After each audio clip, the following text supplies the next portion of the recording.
Chapter 41, A Team Approach to Healthcare. As an EMT, you're a critical member of the emergency healthcare team. And by working as a member of this team, emergency healthcare providers can improve patient and provider safety and deliver better emergency care.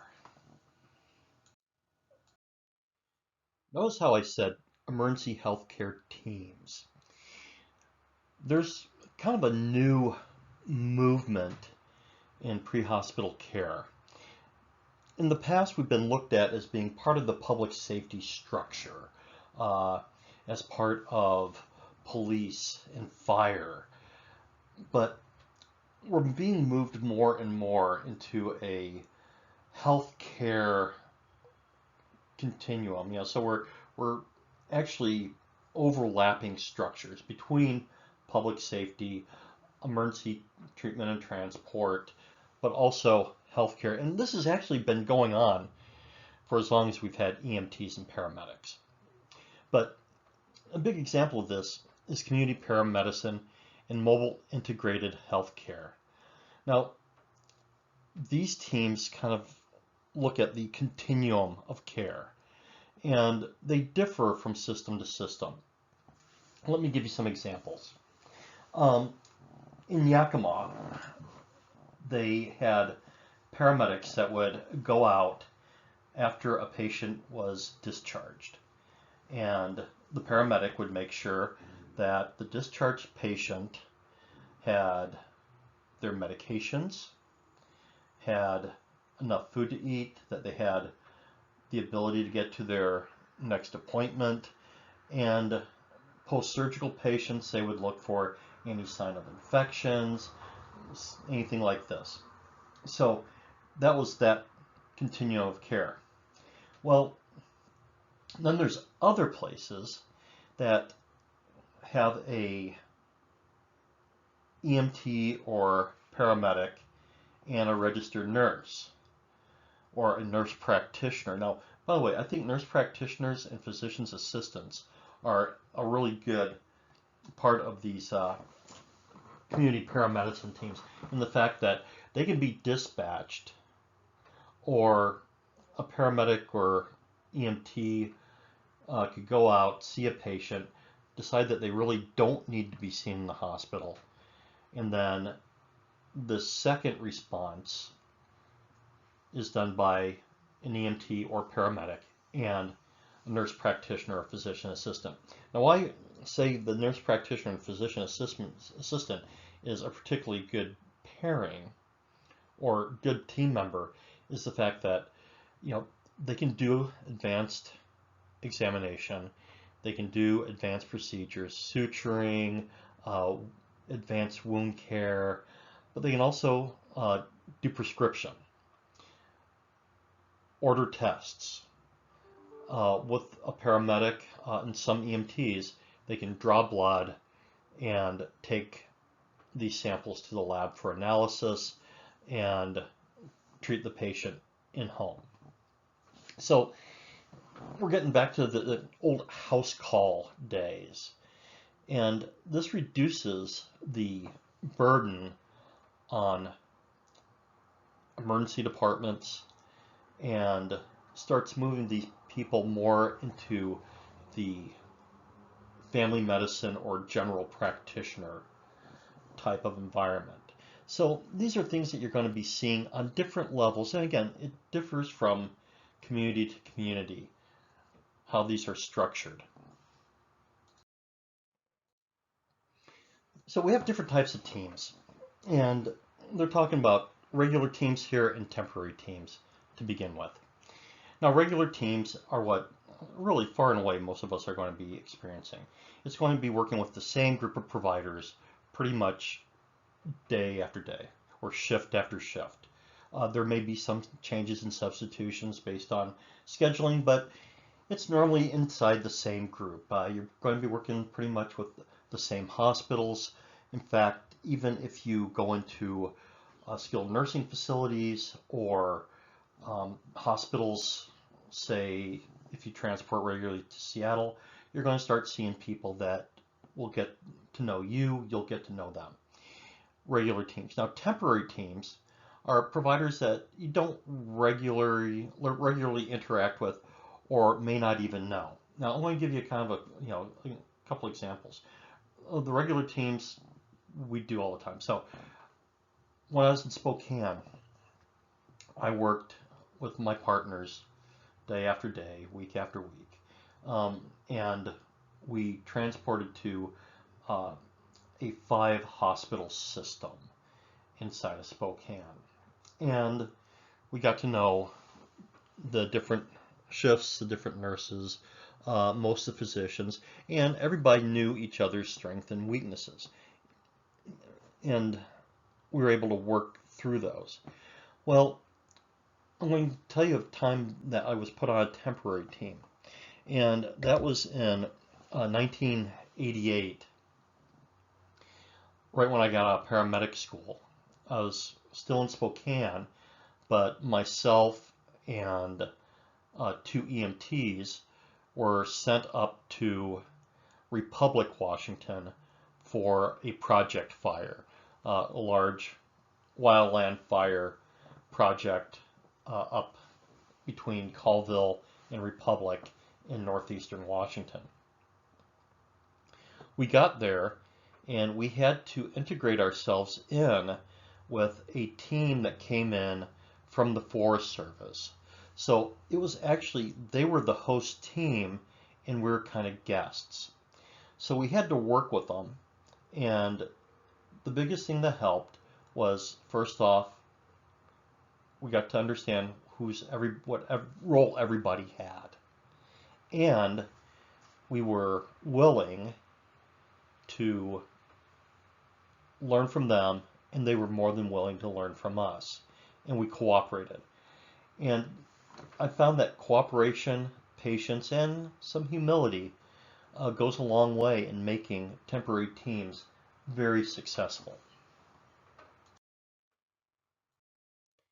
Now, occasionally, you'll get to work on a special team, and these are normally done on a volunteer basis. They ask who would want to be on the tactical EMS team or a special event EMS team or a bike team. So let me just give you a few examples in what these kind of involve. Now, hazardous materials teams, they take a lot of training. And it has to be somebody who's very interested in pursuing that. So there's a certain amount of training, but you're going to be the one that's going to be called upon whenever there's a hazardous materials incident to provide some level of skill or expertise about hazardous materials and hazardous material contact, cleaning up the patient, and getting them to the emergency department.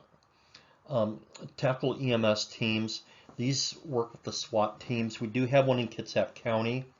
There are some EMTs, but I think they are trained to the IV level, but most of them are paramedics. And they train with the county SWAT team. They have some added protocols.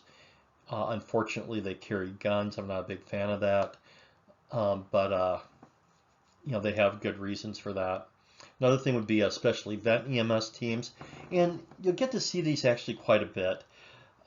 There are some groups that actually go out and do special events.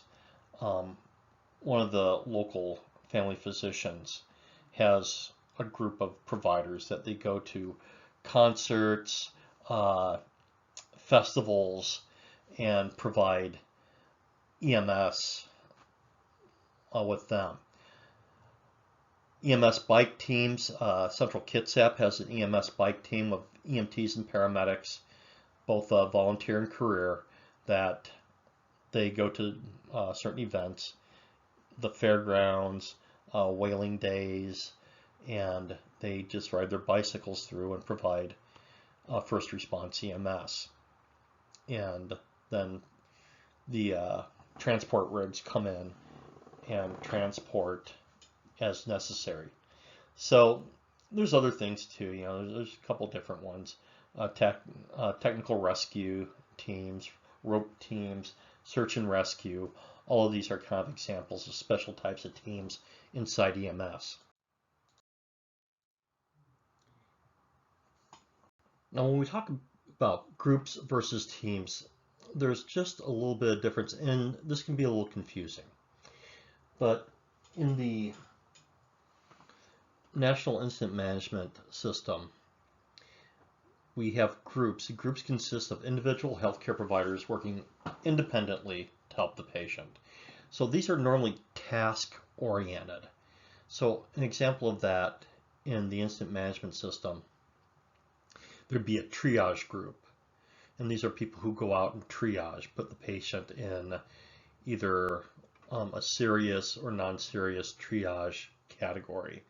And then they're moved to treatment, and the job specifically of the treatment group is to do quick stabilizing treatments, and then the transport group then transports them to the hospital. Now, a team is a group of healthcare providers working under a designated leader, and they're assigned specific roles, and they're working interdependently. So a good example of this is a car into a business. So you have a team working under, say, a lieutenant who is taking care of the people in the car. That's a team doing and working interdependently to examine, make safe, and extricate patients in the car. That's one team. The other team is on the inside, helping people who may have been injured when the car hit into the business. So those are ideas of teams. So let's discuss these a little bit deeper.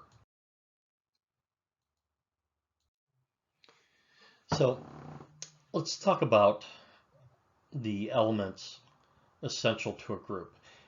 What I'm going to do is I'm going to use the triage group. So let's talk about what triage is first off.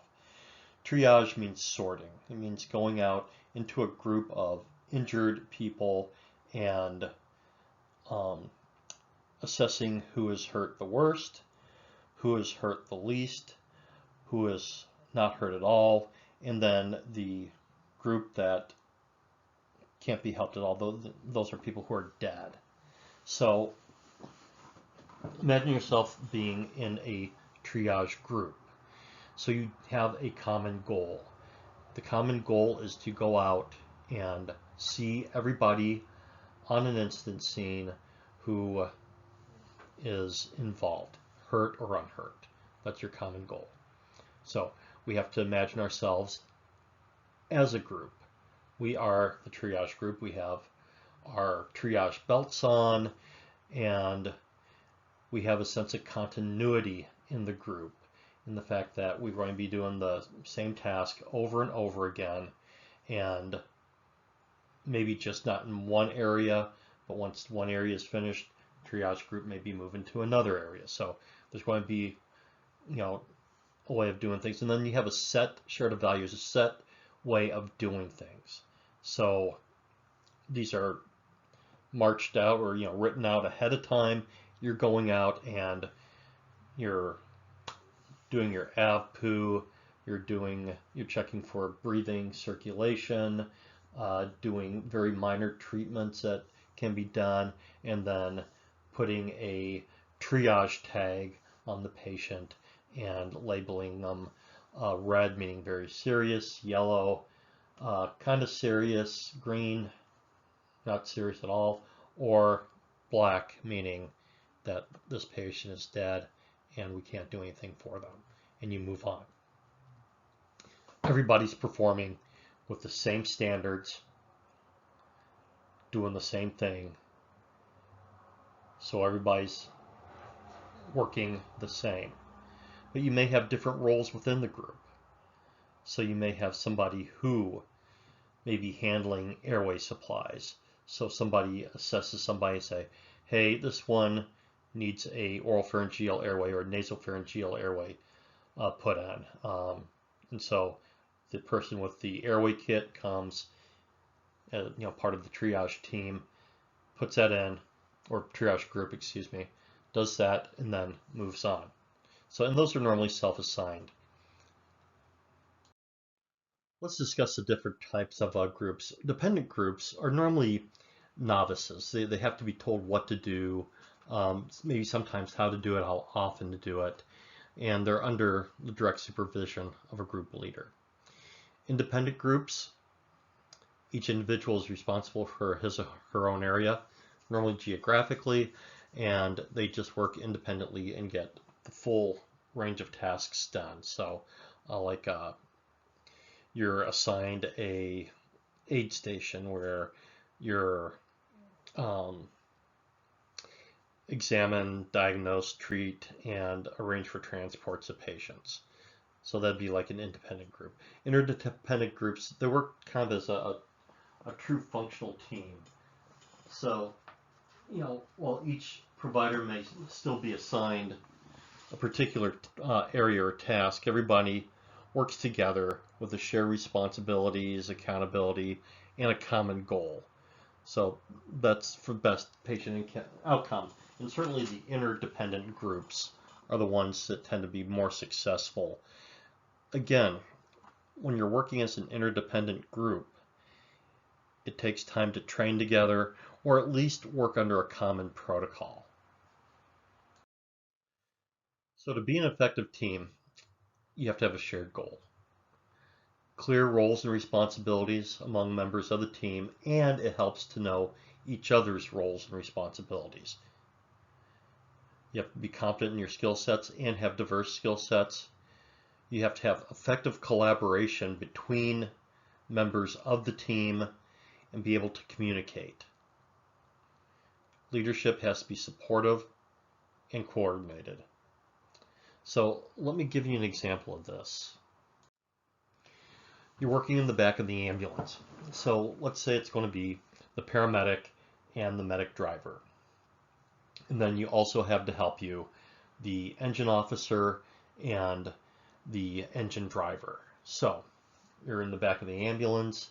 The paramedic is going to be getting history, doing a physical exam, maybe setting up to start the IV. The medic driver will be putting on the non-invasive blood pressure cuff, pulse oximeter, and the EKG. The engine driver will be setting up the IV, the bag and the tubing, and the engine officer will be putting together a breathing treatment. So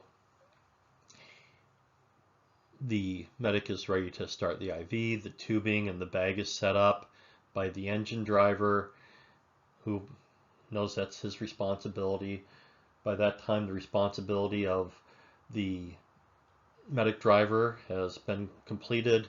We have a set of vitals, normally an EKG done, and the patient is receiving a breathing treatment that the engine officer has put together.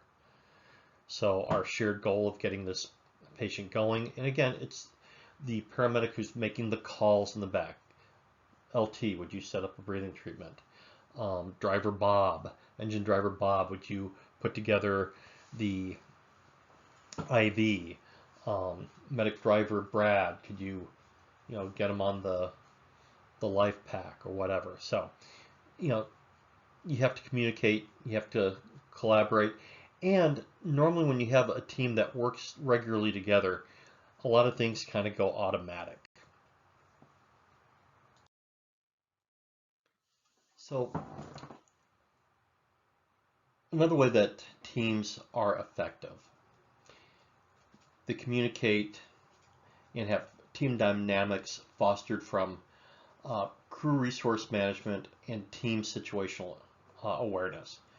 CRM, that's crew resource management, recommends the use of the PACE mnemonic: probe, alert, challenge, emergency. So let's use the case of an electrical emergency where, again, the same crew of 4 get on scene. and you have an electrical wire down, and you have a patient who appears unconscious near the wire. Now keep in mind that some of these just come naturally. So, but to put them into a list, we first probe, we look at or ask to confirm the problem. So what is the problem?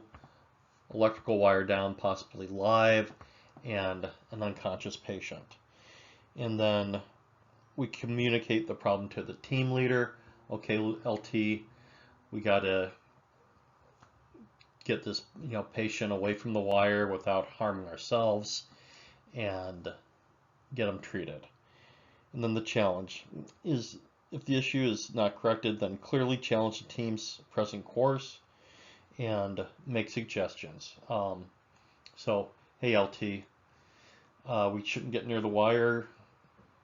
We need to get the power company out here to de-energize this before we go in. So we challenge our team and make sure that we get everything right. And then emergency, if the problem is clear and critical, then we immediately communicate. And we've done that already in this case, where we said, hey, we're not going to pursue this treatment until the whole area is safe for us to go in, certainly without harm. So that's the PACE mnemonic.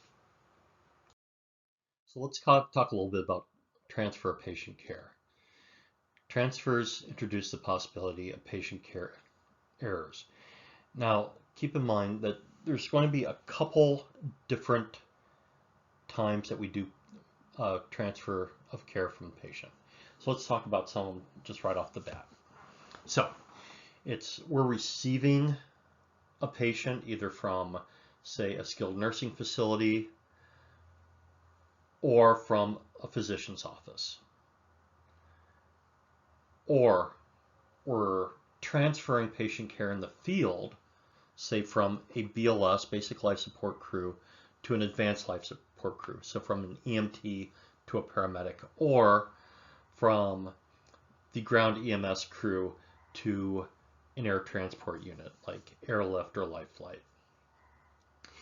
And then the most common one of all is when we get to the hospital and we're transferring patient care from the EMS crew to the emergency department personnel. So here's some general guidelines. You should have uninterrupted critical care. People who are providing the critical care, chest compressions, bag valve ventilations, whatever, they should not be the ones that are doing the patient care report. And you should have minimal air interference. Make sure that you are together in a place, maybe a corner of the room, at the foot of the patient's bed, giving the information. And make sure that you're giving it clearly, and after a while you'll get a kind of a rap, if you will, of how to give a patient transfer. For example, this is Herb McGillicuddy. He's 84 years old, complaining of shortness of breath, which came on after doing some yard work. He does have some seasonal allergies. We did start him on a breathing treatment, which he reports makes him feel a little better. Initial vital signs show a BP of 154/98 with a pulse rate of 100. Respiratory rate initially was 24. He did have some wheezing, and his SAT-O2 was 92%. We went ahead and started an IV. We gave him a breathing treatment, and with the breathing treatment, that has opened up his airways a bit, where he's reporting feeling better, and his lung sounds are much clearer than when we started. So that's how we would turn that over. Now, make sure you have respectful interactions. Now, you have to demand respect sometimes. You sometimes have to say, hey, listen, I really need you to listen to my report. because sometimes nurses, physicians get distracted. So they should give you a good 30 seconds at the most to get your report out. Don't take the long way around the barn. Make it simple, concise, and understandable. And in these respectful interactions, remember that sometimes you can also give report just not to the nurse or the physician, but it's really helpful and respectful to give report to allied healthcare professionals that are taking care of the patient. One in particular for me is I always make sure that I eyeball the respiratory therapist and let them know if I have any reportable respiratory findings, especially if the patient is receiving a breathing treatment, what their lung sounds were like, what their initial SAT was, how they improved or didn't improve, or if we put them on CPAP and if that helped. So, and then keep in mind too, another part of respectful interaction is later on when things calm down and before you leave, you might want to ask these people some questions, especially like respiratory therapists or the physician, and the nurse too.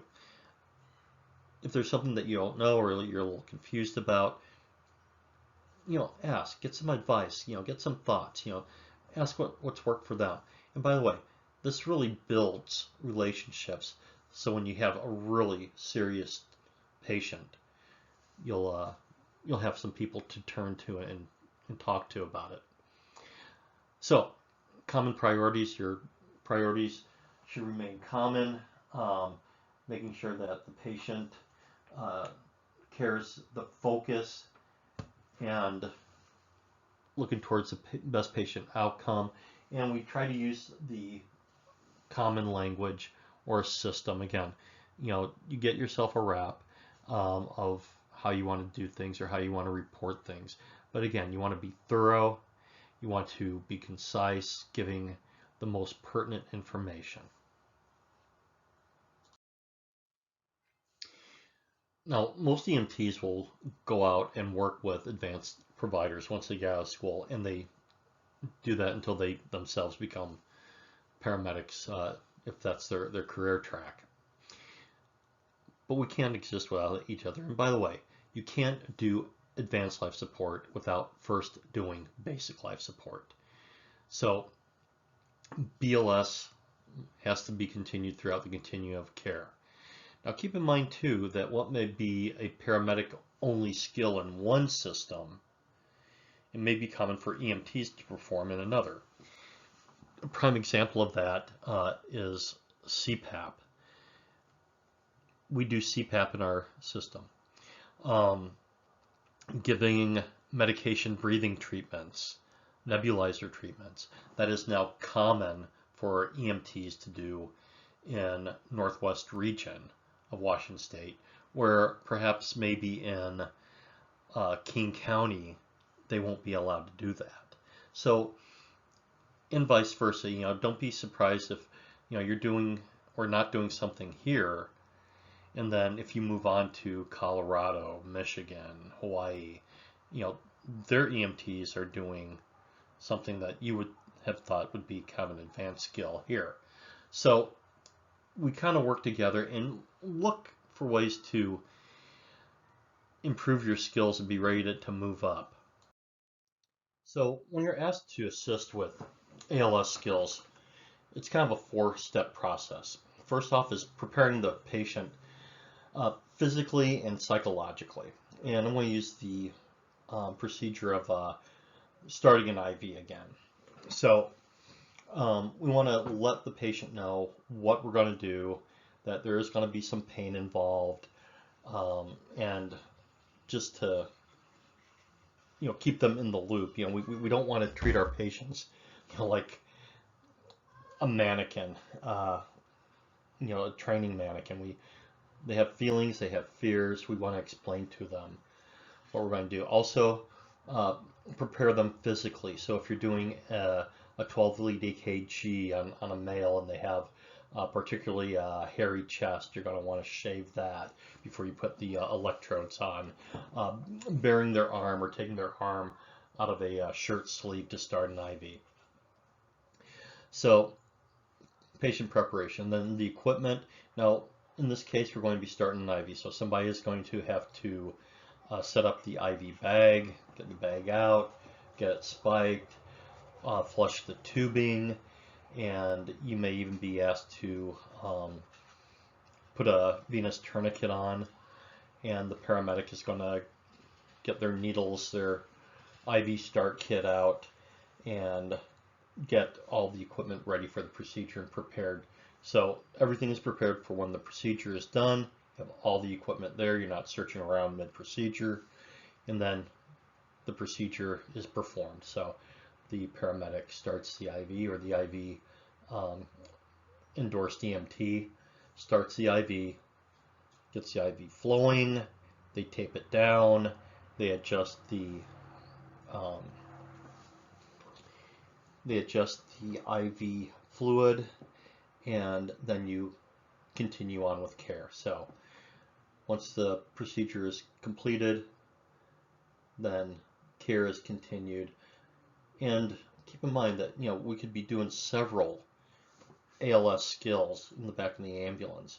So the paramedic may be starting an IV, getting some meds ready. It can be very complicated where perhaps you have to do bag valve ventilation while an IV is being started. Anesthesia drugs are drawn up, and another EMT may be setting up for an intubation. Again, this is all stuff that you're going to be trained to do and help with in the back of the ambulance. So you're not floundering in the back. So that's a big part of it, is training and preparing yourself to assist in ALS skills. Now, when we have advanced airway procedures, we want to certainly make sure that the patient is pre-oxygenated. And that's the patient preparation part. So the patient has to be pre-oxygenated either with bag valve mask, or what we'll do is we'll put a high flow cannula on them. So we'll actually put a nasal cannula on them, and we know that in general cannulas are ran at the maximum of 6 liters per minute of oxygen. We're actually going to turn that up. We're going to turn that up to between 10 and 15. So we're going to be really pushing oxygen into their nostrils. Ventilating the apneic patient with bag valve mask, and we're going to set up the equipment. Now keep in mind that when we're setting up the equipment, we want to make sure that everything we need is out. But the important thing with advanced airways is paramedics will tell you they're going to and communicate to you their primary plan, their plan A, and then their plan B. So if we can't get this to work, we're going to do this. So for instance is a patient's going to endotracheally intubate. So they'll need to put together all their equipment, have that laid out, or you will have to help lay it out. But they're going to say, okay, our secondary device is going to be the i-gel. So that'll be ready to go. All equipment will be set up. Now,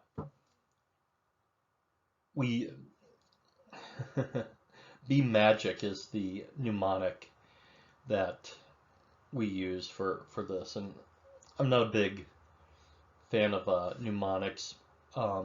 We use mnemonics until we become proficient. So with advanced airways, we perform bag valve ventilation pre-oxygenation. Again, we also use the high flow nasal cannula in conjunction with bag valve ventilation. We evaluate for any airway difficulties. If the patient has a large tongue, if they have a tumor, if they have oral trauma, and then we manipulate the patient. Okay, so when we talk about manipulating the patient in the view of advanced airway procedures, some of the things we do is perhaps head tilt chin lift. We may put pillows up under their shoulders and actually elevate their head. And some paramedics even like to elevate the head of the stretcher just a little bit to help position the patient. Again, they're trying to make the most out of patient alignment in order to get that advanced airway in. And then we attempt the first pass intubation. And ideally, we intubate on the first try.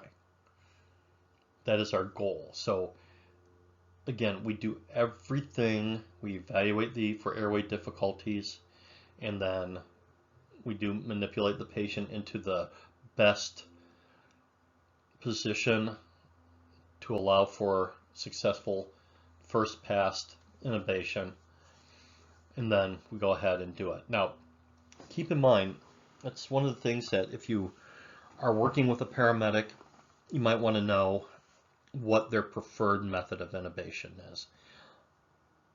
Everybody's a little different.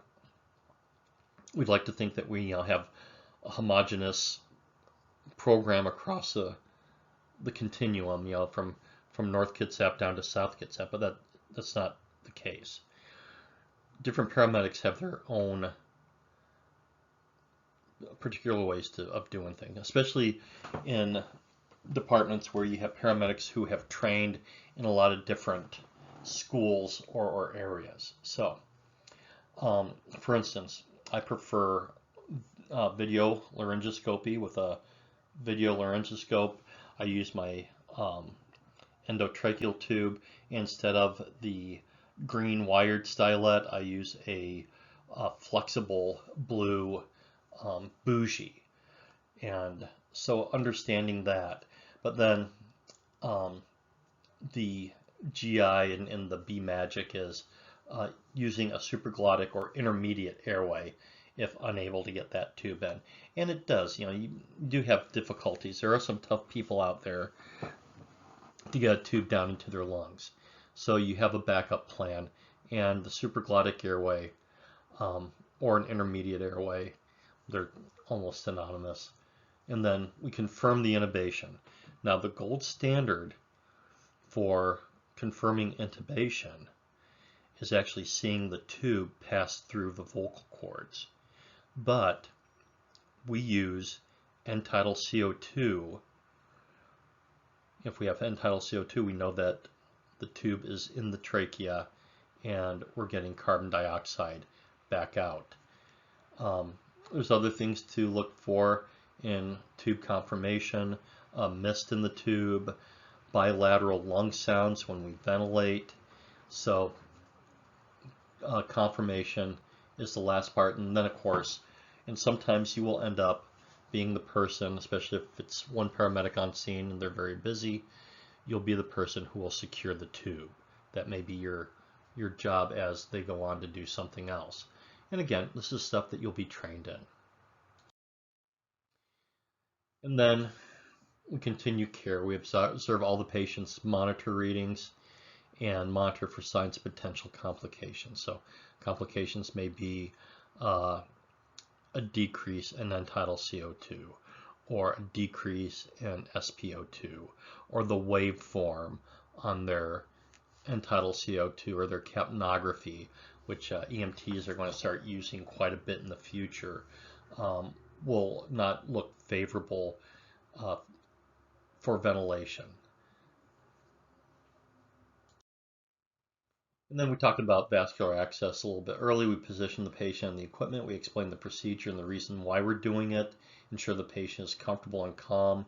We set up the equipment again. Like I said, we set up the IV bag and flush the tubing. We have all the equipment out for sanitizing the IV start area, alcohol prep pad or some other cleansing product, tape, an op site. We make sure all that is set up, and then we stabilize the patient's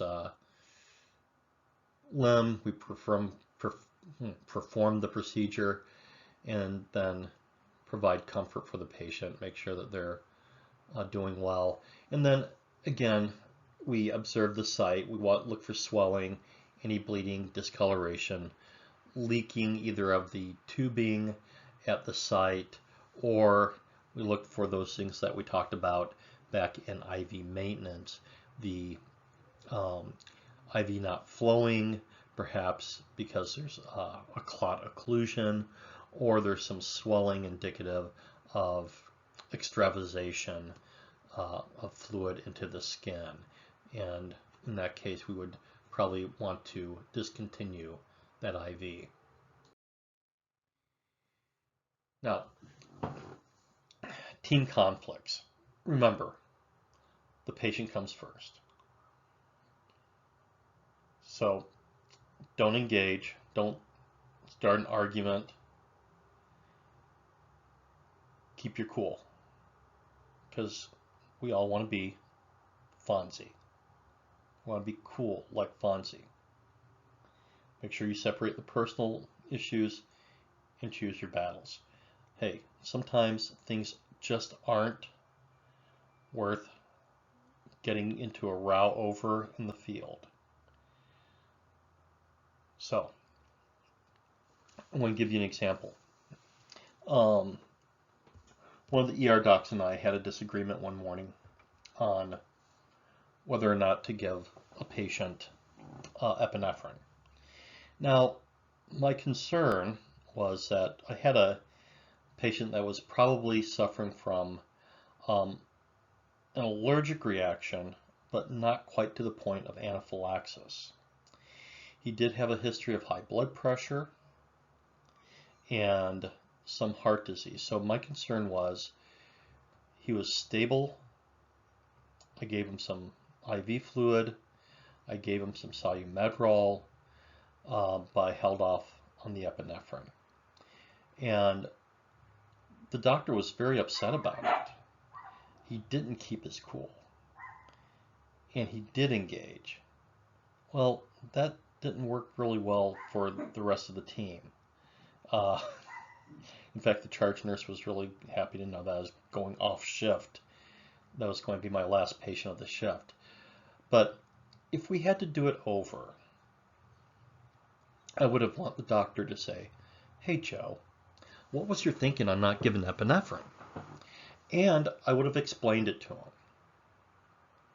I would have been very clear, my line of thinking. Again, and of course we really didn't have any, issues, but he chose this battle. This is an opportunity, and most of these opportunities of conflict are opportunities of learning.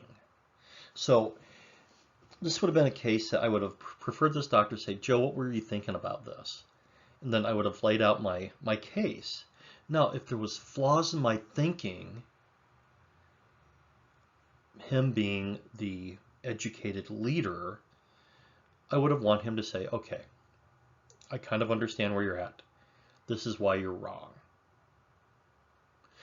We went away, me believing I'm right, he believing him right, without any resolution.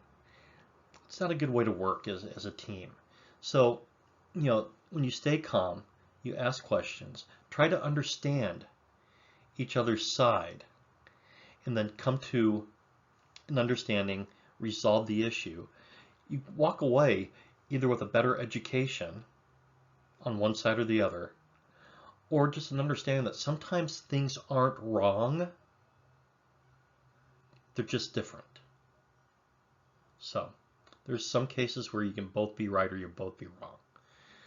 Well, that's about it for talking about teamwork and the EMS team. I look forward to answering any of your questions in the follow-up lecture and Zoom meeting, and I hope you enjoyed the lecture.